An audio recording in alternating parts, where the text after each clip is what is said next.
4ನೇ ತರಗತಿಯ ಪರಿಸರ ಅಧ್ಯಯನ ಘಟಕ ಪರೀಕ್ಷೆ ಸಬಿಜೇನು 25 ಅಂಕಕ್ಕೆ ಇರುವಂಥ ಪ್ರಶ್ನೆ ಪತ್ರಿಕೆ.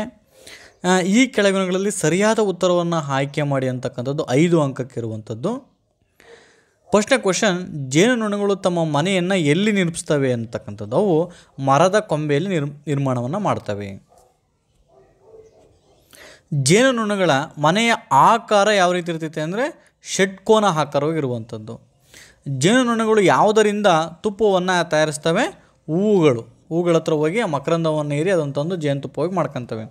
ರಾಣಿ ಜೇನುನೊಣದ ಕಾರ್ಯ ಏನು? ರಾಣಿ ಜೇನುನೊಣದ ಕಾರ್ಯ ಮೊಟ್ಟೆಯನ್ನು ಇಡುವಂಥದ್ದು. ನೆಕ್ಸ್ಟ್ ಬಂದರೆ ಜೇನುನೊಣಗಳು ಸಮುದಾಯವನ್ನು ಹೀಗೆ ಕರೆಯುವರು, ಏನಂತ ಕರೀತಾರೆ? ಹಿಂಡು ಅಂತ ಕರೀತಾರೆ. Answer E. ನೆಕ್ಸ್ಟು ಖಾಲಿಬಿಡ ಸ್ಥಳಗಳನ್ನು ಭರ್ತಿ ಮಾಡಿ, ಇವಕ್ಕೂ ಕೂಡ 5 ಅಂಕ ಇರುವಂಥದ್ದು. ಆನೆಗಳ ಗುಂಪಿಗೆ ಡ್ಯಾಶ್ ಅಂದರೆ ಗುಚ್ಚ ಎಂದು ಕರೆಯುತ್ತಾರೆ. ಜೇನುಹುಳುಗಳು ಹೂಗಳಿಂದ ಏನನ್ನು ಸಂಗ್ರಹಿಸ್ತವೆ? ಜೇನುತುಪ್ಪವನ್ನು ಸಂಗ್ರಹಿಸ್ತವೆ. ಮರದಿಂದ ಮಾಡಿದ ಜೇನು ಪೆಟ್ಟಿಗೆಗಳನ್ನು ಹೂ ತೋಟಗಳಲ್ಲಿ ಏನು ಮಾಡ್ತಾರೆ? ಇಡ್ತಾರೆ. ಹೂವಿನ ತೋಟಗಳು ಎಲ್ಲಿರ್ತವೆ ಅಲ್ಲಿ ಹೋಗಿ ಇಡ್ತಾರೆ. ಮಾನವರು ತಿನ್ನುವ ಏಕೈಕ ಕೀಟ ಉತ್ಪನ್ನ ಜೇನುತುಪ್ಪ. ಜೇನುಹುಳುಗಳು ಮಕರಂದವನ್ನು ಕೋಣೆಗಳಲ್ಲಿ ಸಂಗ್ರಹಿಸ್ತವೆ. ಈ ಕೆಳಗಿನ ಪ್ರಶ್ನೆಗಳಿಗೆ ಸರಿ ತಪ್ಪನ್ನು ಹಾಕಬೇಕು. ಇದ್ರ ಮುಂದೆ ನೀವು ಹಾಕಬೇಕು. ಎಲ್ಲ ಪ್ರಾಣಿಗಳು ಒಂಟಿಯಾಗಿ ವಾಸಿಸ್ತವೆ. ತಪ್ಪು. ಕೆಲವು ಪ್ರಾಣಿಗಳು ಮಾತ್ರ ಒಂಟಿಯಾಗಿ ವಾಸಿಸ್ತವೆ. ಇದು ತಪ್ಪು. ಜೇನು ಕೇವಲ ಮರಗಳಿಂದಲೇ ಸಂಗ್ರಹಿಸಲಾಗ್ತದೆ. ಜೇನು ಕೇವಲ ಮರಗಳಿಂದಲೇ ಸಂಗ್ರಹಿಸಲಾಗ್ತದೆ ಅಂತಿದೆ. ತಪ್ಪು. ನಾವು ಜೇನುಗೂಡಿನಿಂದ ಕೇವಲ ಜೇನು ಪಡೆಯುತ್ತೇವೆ. ತಪ್ಪು. ತುಪ್ಪವನ್ನು ಕೂಡ ನಾವು ಪಡಿತೀವಿ. ಜೇನುತುಪ್ಪ ನಮ್ಮ ಆರೋಗ್ಯಕ್ಕೆ ಉಪಯುಕ್ತವಾಗಿದೆ. ಸರಿ. ಇದು ರೈಟ್. ಇದರಾಗಿ ಲಾಸ್ಟಿಂದ ಒಂದಕ್ಕೆ ಮಾತ್ರ ನಾವು ಸರಿ ಅಂತ ಬರೀಬೇಕು. ಈ ಕೆಳಗಿನ ಪ್ರಶ್ನೆಗಳಿಗೆ ಒಂದು ವಾಕ್ಯದಲ್ಲಿ ಉತ್ತರಿಸಿ. ಜೇನುನೊಣಗಳು ಮಕರಂದ. ಜೇನುನೊಣಗಳ ಆಹಾರವೇನು? ಜೇನುನೊಣಗಳ ಆಹಾರವೇ ಮಕರಂದ. ಜೇನುನೊಣಗಳು ತಮ್ಮ ಗೂಡನ್ನು ಹೇಗೆ ತಯಾರಿಸಿಕೊಳ್ತವೆ? ಮರದ ಕೊಂಬೆಯ ತುದಿಯಲ್ಲಿ ಹೋಗಿ ಅವೇನು ಮಾಡ್ತವೆ? ರಾಣಿ ಜೇನುವಿನ ಸುತ್ತ ಗೂಡನ್ನು ಕಟ್ತವೆ. ಕೋಳಿ ತನ್ನ ಮರಿಗಳಿಗೆ ಏನನ್ನು ಕಲಿಸುತ್ತೆ? ಆಹಾರವನ್ನು ಹುಡುಕೋದನ್ನು ಅದೇನು ಮಾಡ್ತೈತೆ? ಕಲಿಸ್ಕೊಡ್ತೈತೆ. ತಾಯಿ ಕೋತಿಯು ಏನನ್ನು ಹಿಡಿದುಕೊಂಡಿರುತ್ತದೆ? ತನ್ನ ಮರಿ ಕೋತಿಯನ್ನು ಏನು ಮಾಡ್ತೈತೆ? ತಾಯಿ ಕೋತಿಯು ಮರಿ ಕೋತಿಯನ್ನು ಹಿಡಿದುಕೊಂಡಿರುತ್ತದೆ. ಜೇನುತುಪ್ಪದ 2 ಉಪಯೋಗಗಳು. ಅದು ಔಷಧಿ ಗುಣ ಇರ್ತೈತೆ, ಜೀರ್ಣಾಂಗ ಕ್ರಿಯೆಗೆ ಅನುಕೂಲ ಮಾಡಿಕೊಡ್ತದೆ, ಅದರಿಂದ ಮೇಣವನ್ನು ಉತ್ಪಾದನೆ ಮಾಡ್ಬೋದು. ಇವು ಜಿಂಕೆ ಮತ್ತು ಆನೆಗಳು ಗುಂಪಾಗಿ ಏಕೆ ವಾಸಿಸ್ತವೆ ಅಂತಂದರೆ ಅವು ಒಂದು ಗುಂಪಲ್ಲಿ ಇರ್ತವೆ ಮತ್ತು ತಮ್ಮ ಎಲ್ಲ ರಕ್ಷಣೆಗಳಿಗೆ ಸಹಸಂಬಂಧವನ್ನು ಹೊಂದಿರ್ತವೆ. ಹಾಗಾಗಿ ಅವು ಗುಂಪಲ್ಲಿ ವಾಸಿಸ್ತವೆ. ಜೇನುಗೂಡಿನಿಂದ ಸಿಗುವಂಥ ಉತ್ಪನ್ನಗಳು ಯಾವುವು? ಜೇನುತುಪ್ಪ ಸಿಗುತ್ತೆ, ಮೇಣದ ಉತ್ಪನ್ನ ಸಿಗುತ್ತೆ, ಔಷಧ ಗುಣಗಳು ಸಿಗ್ತವೆ. ಇವೆಲ್ಲವೂ ಕೂಡ ಜೇನುನೊಣದಿಂದ ಸಿಗ್ತವೆ. ನೆಕ್ಸ್ಟು ವನ ಸಂಚಾರಕ್ಕೆ ಬಂದರೆ ಇದು ಕೂಡ 25 ಅಂಕಕ್ಕೆ ತೆಗೆದಿರುವಂಥದ್ದು. ಹುಲ್ಲಿನ ಜಾತಿಯ ಅತಿ ದೊಡ್ಡ ಸಸ್ಯ ಯಾವುದು ಅಂದರೆ ಬಿದಿರು. ಸೀತಾ ಎಲ್ಲಿ ವಾಸಿಸುತ್ತಿದ್ದಳು? ಸೀತಾ ಕಾಡಿನಂಚಿನಲ್ಲಿ ಏನು ಮಾಡ್ತಿದ್ಲು? ವಾಸ ಮಾಡ್ತಿದ್ಲು. ಕೀಟಾರಿ ಸಸ್ಯಕ್ಕೆ ಉದಾಹರಣೆ ಏನು? ಹೂಜಿ ಗಿಡ. ಅತಿ ಬೆಲೆ ಬಾಳುವ ಮರವಿದು ಯಾವುದು? ಇದರಲ್ಲಿ ತೇಗ. ಕೋತಿಗಳು ಎಲ್ಲಿ ವಾಸಿಸ್ತವೆ? ಮರದಲ್ಲಿ ವಾಸವನ್ನು ಮಾಡ್ತವೆ. ಕೋತಿಗಳು ಮರದಲ್ಲಿ ವಾಸ ಮಾಡ್ತವೆ. ಖಾಲಿಬಿಟ್ಟ ಸ್ಥಳಗಳನ್ನು ಭರ್ತಿ ಮಾಡಿ. ಮರಗಳು ನಮಗೆ ಹಣ್ಣು, ನೆರಳು ಮತ್ತು ಆಮ್ಲಜನಕವನ್ನು ಒದಗಿಸ್ತವೆ. ಒಪ್ಪಿಕೋ ಹೋರಾಟದ ಘೋಷವಾಕ್ಯ ಅರಣ್ಯವನ್ನು ಉಳಿಸ್ಬೇಕು, ಬೆಳೆಸಬೇಕು ಮತ್ತು ಬಳಸ್ಕೊಳ್ಬೇಕು. ಕೋಕೋ ಬೀಜವು ಜಗತ್ತಿನ ಅತಿ ದೊಡ್ಡ ಬೀಜವಾಗಿದೆ. ನೇರಳೆ ಗಿಡವು ಔಷಧಿಯ ಗಿಡದ ಉದಾಹರಣೆಯಾಗಿದೆ. ಅರಣ್ಯಗಳು ಪ್ರಾಣಿಗಳಿಗೆ ಮತ್ತು ಪಕ್ಷಿಗಳಿಗೆ ನೆರಳನ್ನು ಒದಗಿಸುತ್ತದೆ. ಇವುಗಳಿಗೆ ಸರಿ ತಪ್ಪು ಹಾಕಬೇಕು. ಅರಣ್ಯದ ಎಲ್ಲ ಪ್ರಾಣಿಗಳು ಒಂಟಿಯಾಗಿ ವಾಸಿಸುತ್ತವೆ. ತಪ್ಪು. ಬ್ರಯೋಫಿಲಮ್ ಎಲೆಗಳಿಂದ ಬೆಳೆದು ಬರುತ್ತದೆ. ರೈಟ್. ನಗರದಲ್ಲಿ ವಾಸಿಸಿದರೆ ಅರಣ್ಯದ ಅವಶ್ಯಕತೆ ಇರುವುದಿಲ್ಲ. ತಪ್ಪು. ಬಿದಿರು ಮರವಲ್ಲ. ಕರೆಕ್ಟು.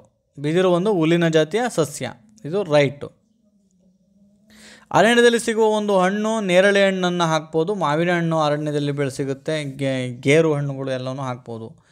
ಇವು ಕೆಲವು ಉತ್ತರವನ್ನು ನೀವು ನೋಡ್ಬೋದು. ನಮಗೆ ನೆರಳು, ಹಣ್ಣು ಮತ್ತು ಆಮ್ಲಜನಕ ನೀಡುವುದು ಏನು? ಅರಣ್ಯ. ಸುಗಂಧ ಹೂಗಳಿಗೆ ಒಂದು ಬಳ್ಳಿಯನ್ನು ಹೆಸರನ್ನು ಬರೆಯಿರಿ ಅಂತ ಕೇಳಿದರೆ ಅದನ್ನು ನೀವು ಬರಿಬೋದು.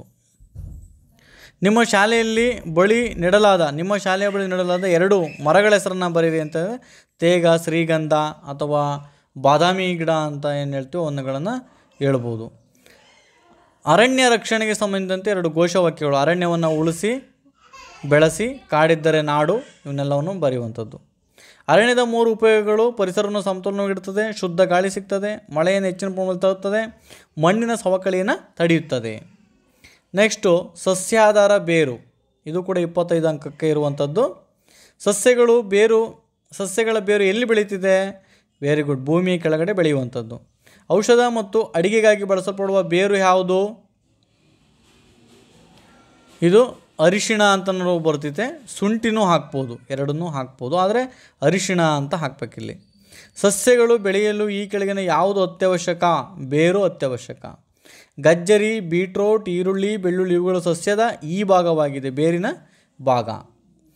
ಬೇರುಗಳು ತಮ್ಮ ಜಾಲದಿಂದ ಇದನ್ನು ಹಿಡಿದಿಟ್ಟಿರುತ್ತವೆ. ಏನನ್ನು ಹಿಡಿದಿರ್ತವೆ? ಮಣ್ಣಿನ ಕಣಗಳನ್ನು ಹಿಡಿದಿಟ್ಟಿರ್ತವೆ. ಖಾಲಿಬಿಟ್ಟ ಸ್ಥಳಗಳನ್ನು ಭರ್ತಿ ಮಾಡಿ ಬೇರುಗಳು ನೀರಿನಲ್ಲಿ ಮಣ್ಣಿನಿಂದ ಬೆಳೆಯುತ್ತವೆ. ಬೇರು ಮಣ್ಣಿನಿಂದ ನೀರು ಮತ್ತು ಲವಣವನ್ನು ಹೀರಿಕೊಳ್ತದೆ. ಬೇರುಗಳು ಸಸ್ಯವನ್ನು ನೆಲದಲ್ಲಿ ಗಟ್ಟಿಯಾಗಿ ನಿಲ್ಲಲು ಸಹಾಯವನ್ನು ಮಾಡ್ತವೆ.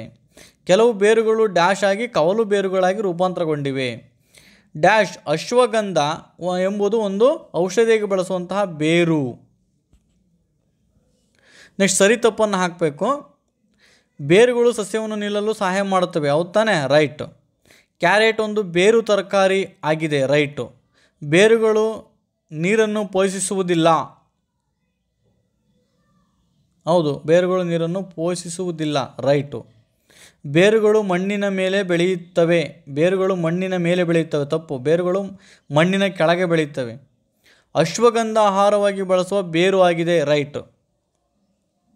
ಇದರಲ್ಲಿ ನಿಮ್ಮ ಮನೆಯಲ್ಲಿ ಉಪಯೋಗಿಸುವಂತಹ ಬೇರು ತರಕಾರಿಗಳು ಅವೇ: ಕ್ಯಾರೆಟು, ಬೀಟ್ರೋಟ್, ಶುಂಠಿ, ಅರಿಶಿಣ, ಇವನ್ನೆಲ್ಲವೂ ಕೂಡ ಹಾಕ್ಬೋದು. ಬೇರುಗಳು ಸಾಮಾನ್ಯವಾಗಿ ಯಾವ ಬಣ್ಣದಲ್ಲಿರ್ತವೆ? ಕಂದು ಬಣ್ಣದಲ್ಲಿ ಇರ್ತವೆ. ಬೇರುಗಳು ಒಣ ಪ್ರದೇಶದಲ್ಲಿ ಏನನ್ನು ಸಂಗ್ರಹಿಸ್ತವೆ? ಬೇರುಗಳು ಒಣ ಪ್ರದೇಶದಲ್ಲಿ ನೀರನ್ನು ಮತ್ತು ಲವಣಾಂಶಗಳನ್ನು ಸಂಗ್ರಹಿಸ್ತವೆ. ಬೇರುಗಳು ಮಣ್ಣಿನ ಸವೆತವನ್ನು ತಡೆಯಲು ಹೇಗೆ ಸಹಾಯ ಮಾಡುತ್ತವೆ? ಬೇರುಗಳು ಮಣ್ಣನ್ನು ಗಟ್ಟಿಯಾಗಿ ಹಿಡಿದಿಡ್ಕೊಳ್ತವೆ, ಹಾಗಾಗಿ ಮಣ್ಣಿನ ಸವಕಳಿನ ತಡಿತವೆ. ಮತ್ತು ಜೋರಾಗಿ ರಭಸವಾಗಿ ಹರಿಯುವ ನೀರನ್ನು ಅದೇನು ಮಾಡ್ತೈತೆ? ಬೇರುಗಳು ಮತ್ತು ಸಸ್ಯ ತಡಿತೈತೆ. ಬೇರು ತರಕಾರಿಗೆ 2 ಹೆಸರನ್ನು ಬರೀ, ಅದೇ ಬೀಟ್ರೋಟು, ಕ್ಯಾರೆಟನ್ನು ಬರೆಯುವಂಥದ್ದು 20ನೇ ಕ್ವಶನ್ನಿಗೆ. ಬೇರುಗಳು ಯಾವುದರ ಮೂಲ ಕಾರ್ಯವಾಗಿದೆ ಅಂತಂದರೆ, ಬೇರುಗಳ ಮೂಲ 3 ಕಾರ್ಯ ಯಾವ್ಯಾವು ಅಂತಂದರೆ, ಗಿಡಕ್ಕೆ ನೀರು ಮತ್ತು ಆಹಾರವನ್ನು ಹಾಕುವಂಥದ್ದು, ಗಿಡವನ್ನು ಮಣ್ಣಿನಿಂದ ಬಲವಾಗಿ ಗಟ್ಟಿಗೊಳಿಸುವಂಥದ್ದು, ಆಹಾರವನ್ನು ಸಂಗ್ರಹಿಸ್ಬೋದು. ನೆಕ್ಸ್ಟು ಪುಷ್ಪರಾಗ. ಮಲ್ಲಿಗೆ ಹೂವಿನ ಬಣ್ಣ ಯಾವುದು? ಬಿಳಿ. ಹೂಗಳ ರಾಜ ಸುಗಂಧರಾಜ. ಮಲ್ಲಿಗೆ ಹೂವು ಯಾವ ಕಾಲದಲ್ಲಿ ಬಿಡುತ್ತದೆ? ಮಲ್ಲಿಗೆ ಹೂವು ಬೇಸಿಗೆ ಕಾಲದಲ್ಲಿ ಬಿಡುವಂಥದ್ದು. ದಾಸವಾಳವು ಯಾವುದರಲ್ಲಿ ಬಿಡುತ್ತದೆ? ದಾಸವಾಳ ಗಿಡ ಅದೊಂದು. ಮುಳ್ಳುಗಳನ್ನು ಹೊಂದಿರುವ ಹೂವು ಇದಾಗಿದೆ, ಗುಲಾಬಿ. ಇಲ್ಲಿ ಖಾಲಿಬಿಟ್ಟ ಸ್ಥಳಗಳನ್ನು ತುಂಬಬೇಕು. ನಾವು ಹೂವನ್ನು ಮಾರುವಿನ ಮುಖಾಂತರ ವ್ಯಾಪಾರಿ ಏನು ಮಾಡ್ತಾರೆ? ಅನೌಪಚಾರಿಕವಾಗಿ ಅಳತೆಯನ್ನು ಮಾಡ್ತಾರೆ. ಜಗತ್ತಿನ ಅತಿ ದೊಡ್ಡ ಹೂವು ರೆಪ್ಲೇಸಿಯಾ. ಹೂಗಳು ಮಾರುವ ವ್ಯಕ್ತಿಗೆ ನಾವೇನು ಕರಿತೀವಿ? ಹೂವಿನ ವ್ಯಾಪಾರಿಗಳು ಅಂತ ಕರಿತೀವಿ. ಸರಿ ತಪ್ಪನ್ನು ಹಾಕಬೇಕು. ಎಲ್ಲ ಹೂಗಳು ಒಂದೇ ಋತುವಿನಲ್ಲಿ ಅರಳುತ್ತವೆ, ತಪ್ಪು. ಹೂಗಳನ್ನು ಕೇವಲ ಪೂಜೆಗೆ ಮಾತ್ರ ಬಳಸುತ್ತೇವೆ, ತಪ್ಪು. ಗುಲ್ಕನ್ ತಯಾರಿಕೆಗೆ ಗುಲಾಬಿ ಹೂವಿನ ಹೆಸರುಗಳನ್ನು ಬಳಸುತ್ತೇವೆ, ಸರಿ. ಫುಲ್ಫಿಯಾ ಅತಿ ದೊಡ್ಡ ಹೂವಾಗಿದೆ, ಅಲ್ಲ, ರಪ್ಲೇಸಿಯಾ. ಒಂದು ಮಾರಿಗೆ 4 ಮರಳ, ಸರಿ. ಇವುಗಳನ್ನು ಹೊಂದಿಸಿ ಬರೆಯಿರಿ ಅಂತ ಕೇಳಿರುವಂಥದ್ದು. ಮಲ್ಲಿಗೆ ಒಂದು ಬೇಸಿಗೆ ಋತುವಿನಲ್ಲಿ ಅರಳುವಂತಹ ಹೂವು. ಹೂವಿನ ವ್ಯಾಪಾರಿ ಹೂಗಳನ್ನು ಮಾರುವವರು. ರೆಪ್ಲೇಸಿಯಾ ಒಂದು ಅತಿ ದೊಡ್ಡ ಹೂವು.